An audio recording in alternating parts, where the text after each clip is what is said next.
हम 9 खजानों की चर्चा आपके सम्मुख प्रस्तुत करेंगे। भारत में 8 सिद्धियां और 9 निधियां, निधि माना खजाना, इनका गायन है।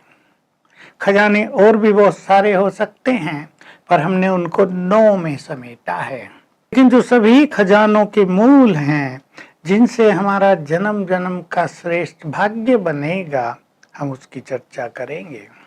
तो पहले स्वयं भगवान ने आकर दिया सत्य ज्ञान। बाबा के महावाक्य हम सुनते हैं, रोज सुनते हैं, लेकिन हमारा स्पिरिचुअल लेवल, हमारी मनोस्थिति जितनी ऊंची ऊंची उठती जा रही है, उन बातों की गुह्यता को हम जानते जा रहे हैं।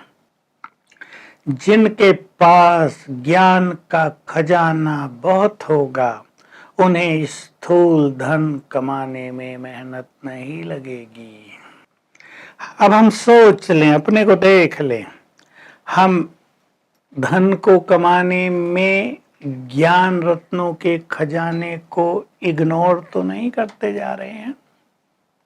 जो ज्ञान दान करेंगे वो जन्म जन्म धन से भरपूर रहेंगे। देख लो, ये खजाना जिसके पीछे मनुष्य भाग रहा है, वो तो यही नष्ट हो जाएगा। और ये भी सबको अच्छी तरह समझ में आ जाएगा कि धन होते भी वो कुछ नहीं कर पा रहे। सब्जी नहीं मिल रही, दवाई नहीं मिल रही, धन क्या करेगा? सिर दर्द से फटा जा रहा है, बैग भरा हुआ है पैसों से, लेकिन दवाई नहीं है। तो ये भी समझ में आएगा कि धन काम नहीं आ रहा है। ज्ञान धन सदा काम आएगा। तो हम इस ज्ञान को दान करते चलें। दान देने से ज्ञान बढ़ता है। ज्ञान से विचार महान होते हैं। बुद्धि का जीवन में सर्वाधिक महत्व है। धन चला जाए लेकिन बुद्धि ठीक हो, फिर कमा लेता है मनुष्य। तो हम अब जिस तरह की बुद्धि का निर्माण करेंगे, जिस तरह का मन बनाएंगे, वो जन्म जन्म हमारे साथ चलेगा। सतयुग में भी, त्रेता में भी, द्वापर में भी और कलयुग में भी। और वही बुद्धि संगम युग पर आकर, संगम युग कहलाता है जब भगवान इस धरा पर आते हैं, जब कलयुग का एंड और सतयुग की बिगिनिंग होती है।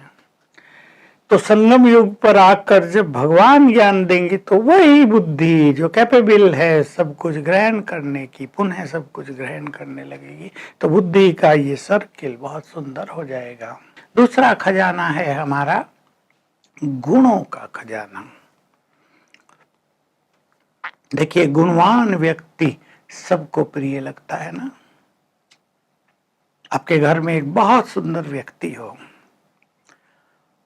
लेकिन वो गुणवान न हो, लड़ाकू हो, चेहरा तो सुंदर है लेकिन वचन बहुत भद्दे हैं, तो आप सब जानते हैं कितना भी व्यक्ति सुंदर हो, किसी को प्रिय नहीं लगता।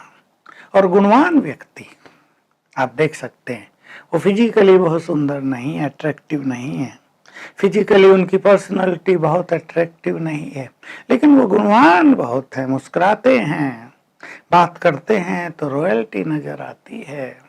दूसरों पे कोई कष्ट आ जाए तो उसको मदद करने पहुंच जाते हैं। ऐसा व्यक्ति सबको प्रिय लगे। तो हम सभी सद्गुणों से अपने को भरपूर करें। कौन कौन से सद्गुण हो हमारे पास? कुछ ऐसे मूल गुण हैं जिनको यदि हम धारण कर लेते हैं तो बहुत सारे सद्गुण उनके पीछे पीछे आने लगते हैं।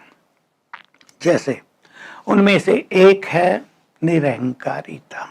दूसरा गुण है हमारा बहुत सुंदर, सरलता, इजी नेचर, लाइटफुलनेस।